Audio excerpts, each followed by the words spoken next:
All right, Ant, Carlos Mendoza's managerial style, sample size or ample size?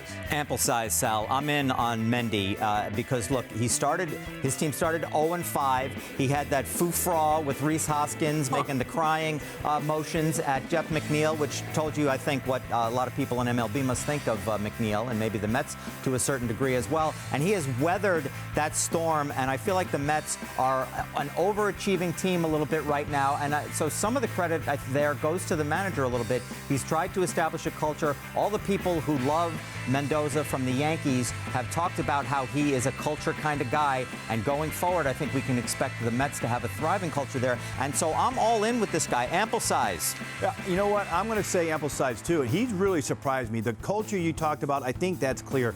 There was a couple of things that he did in this series alone. When Alvarez got injured, we didn't know whether he's going to come out or not. He went down. That bench coach kind of came, the instincts came down. He went and talked to Narvaez, hey, go get ready. He had Edwin Diaz up well ahead of time in the 8th inning in a key moment on Saturday.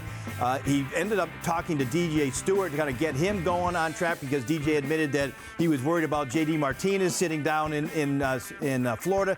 So those are like little things that first-year managers don't usually, I think, connect on right away. He's already doing it. So I like what I've seen out of the gate. I think that bench coaching background has helped him in this role kind of hit the ground running. Not only bench coaching, but bench coaching in New York, which I think kind of prepared him for some of the slings and arrows that he was going to go through as a Mets manager. I like the confidence that I'm seeing, and that's something that you can't really teach in managers.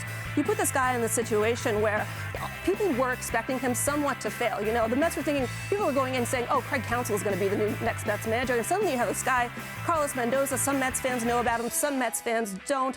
You know, what does his resume say? And instead of being cowed by that, being cowed by the expectations, he rose to the occasion in a difficult situation. That 0-5 start would have broken a lesser manager, I think.